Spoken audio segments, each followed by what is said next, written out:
This week, we're going back to just a good old-fashioned conspiratorial guest for our classic interview. November of 2009, I interviewed a man named Grant Jeffery, who had all sorts of interesting hypotheses about how a global elite that he claims exists will be destroying democracy and taking away everybody's freedom. He also had some ideas about the end of the world, which probably won't come as a surprise to you. So this week's classic interview, this is one that if you're at all new to the show, it goes back to 2009. Grant Jeffery was the man's name. Let's go take a look at that. And I do warn you, this may be disturbing for many viewers, those who still have a connection to the real world. Grant Jeffery is recognized as one of the leading teachers on Bible prophecy and an intelligent defense of our Christian faith. He is the chairman of Frontier Research Publications Incorporated, a leading publisher of books, tapes, and videos. He's also the author of Shadow Government, How the Global Elite Plan to Destroy Democracy and Your Freedom. Thanks for calling in, Grant. I'm glad to be with you. So tell me what surveillance and security have to do with the Bible prophecy and how you're an expert in both. I think that's a good place to start. Well, I think it's very clear from the prophecies of Daniel and the book of Revelation that in the future, in our generation, which I believe began with the rebirth of Israel in 1948, which is the generation which all of prophecy suggests will be the time of the rise of Antichrist, the tribulation period of 7 years of global dictatorship, and finally, thankfully, the return of Jesus Christ to establish the kingdom of God on earth, that this is the generation. And in my research on what is happening in the surveillance technologies as well as the technology that is moving us toward global government, in the book Shadow Government, as well as in the documentary, I point out that there are three different global government groups: the Bilderbergers, the Council of Foreign Relations, and the Trilateral Commission. Okay, so who are before we get absolutely committed to global government and the eradication of the United States sovereignty. So, if I understand correctly, to sum up, and I don't want to put words in your mouth, a lot of this problem that you see here of global surveillance and the end of the world was started by the creation of Israel in 1948. That was the beginning, from a prophetic standpoint, that generation that saw the rebirth of Israel would also, in their lifetime, see the return of Jesus Christ, including the rise of Antichrist and global government. What we have seen since 1948 and the rebirth of Israel has been the rise of global government, both in the European Union with 27 nations who have given up their total sovereignty to 500 million people now being administered by an unelected, appointed, secret government, the Executive Commission of the European Union, and we watch the various negotiations to produce a treaty between Canada, the United States, and Mexico, as well as South America, to produce a North and South American treaty, and also in Asia. Right. Their plan is to unite the three different groups of the world into one. So it sounds like the Jews are a big problem in all of this, are they not? Well, not a problem, but a pretext. Because a great number of people in the world really have a very vitriolic hatred of Israel and the Jewish people. And in your opinion, is that hatred warranted in any way? No, it is not. I believe Israel is one of the shining lights in the world. Israel, as a nation with 6 million people, produces more patents and more inventions every year than any other nation of the 200 nations in the world except America. After America, Israel is the second largest nation in production of patents, inventions that are being shared with the world in terms of developing desalination of water, developing the most unique and most effective agricultural systems in the world. Sure. Certainly. It's quite astonishing. to get back to the book, and of course we're talking about the book Shadow Government, of which Grant Jeffery is the author. You talk about a sort of, I guess I'd call it a big brother in today's society, surveillance of financial transactions, tracking internet searches, the ability to eavesdrop on emails Indeed. and phone calls. These are all reasonable security concerns. I don't think anybody would say they don't care about those things. But where I think we start kind of getting into the weeds and the conspiracy theories is when we address this secret global elite, as you call it in the book, that are using these technologies to control the world. Who are these global elite exactly? Well, there are three groups called the Bilderbergers, the Council of Foreign Relations, and the Trilateral Commission. The Bilderbergers started in 1954. This was after World War II, and these groups of people, royalists as well as the most powerful and financially wealthy people in the world, decided, and not unreasonably, that as long as there were 200 nation states, and as long as there were weapons of mass destruction, inevitably, conflict between nations would result in annihilation.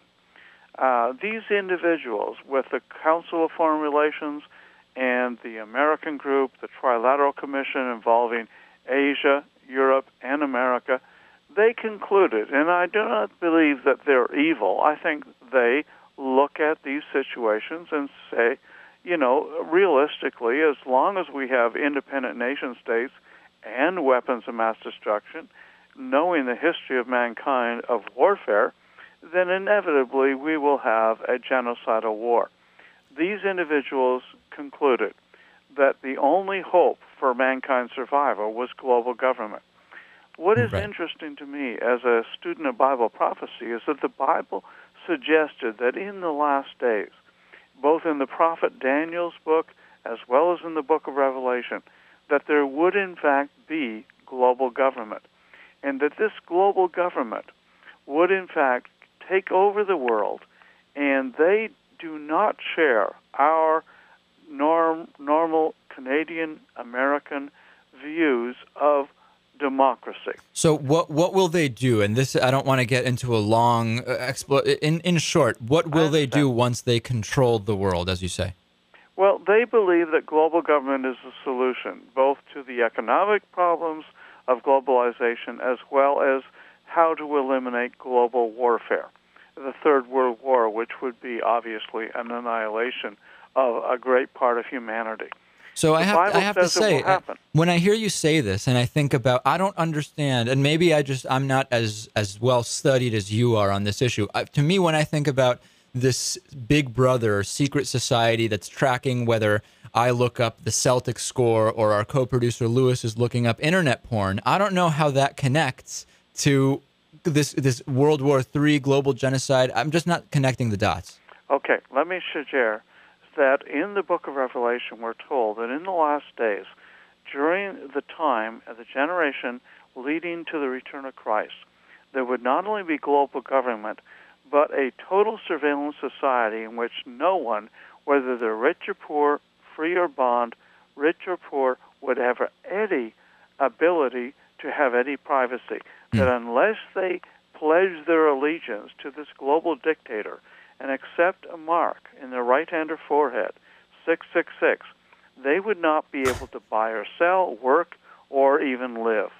Now, for the first time in human history, we live in a society in which the technology has now been developed, and I point out in my book, Shadow Government, as well as in the documentary, that radio frequency ID chips were introduced by the largest manufacturer of personal consumer products back in 1999, Procter & Gamble and Gillette, and they were endorsed by Walmart in 2004, that virtually every major product that is now available in our society has a radio frequency ID chip, a 96-digit number built into a device that is the size of a period at the end of your sentence, that is built into your belt, the label of your shirt, your shoes, and these radio frequency ID chips, as documented in the documentary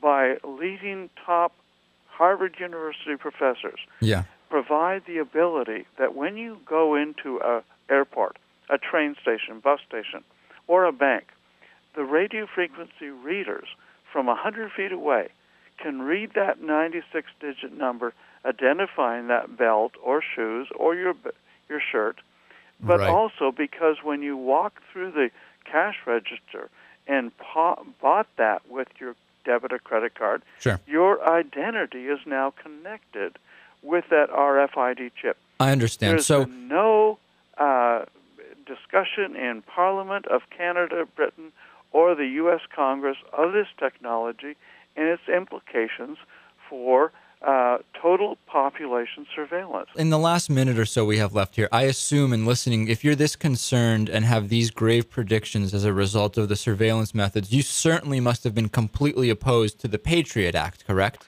Not at all, not in total, but there are certain features of it which are of real concern. We are facing a terrible terrorist assault on American and Canadian and other democratic freedoms. So I hear, do you understand why some might perceive that as a little bit hypocritical, where we should be this concerned about the surveillance, except when it comes to terrorists coming to Canada and the U.S. from the Middle East? It sounds a little bit hypocritical, does it not? Not at all. It's nuanced. It's saying that the introduction, without discussion in Parliament or Congress, of a surveillance society in which every bit of the identification of every single citizen is now compromised by the fact that we have products in our clothing which contain radio frequency ID chips which identify us from a distance of 100 feet, Right. is something that has never been discussed by Congress. I got it. No, I understand that part. Or even known by the average American. I think that should be of concern to Americans and Canadians who love freedom. So, Grant, how long do we have left before the end of the world? Well, the Bible does not even talk about the end of the world. It talks about a crisis in which Jesus Christ will come and he will ultimately destroy evil. And I believe the prophecies suggest it will be in our generation. I do not believe in doom and gloom prophecy at all. I hope not. I'm looking at the most positive message that if this is the generation spoken of by Daniel and Revelation and other prophecies in the Bible, that in our lifetime we're going to see first the rise of Antichrist, global dictatorship, but within 7 years the eradication of that and the establishment of justice, righteousness, freedom, as well as provision of prosperity that mankind has longed for 1,000 It's a lot to look forward to. And just a quick yes or no, you don't think that Barack Obama could possibly be that Antichrist, do you? Absolutely not. Okay, good. All right, we can agree on that. Well, we've been speaking with Grant Jeffery, author of Shadow Government. Thank you so much for calling in today. God bless. Thank you.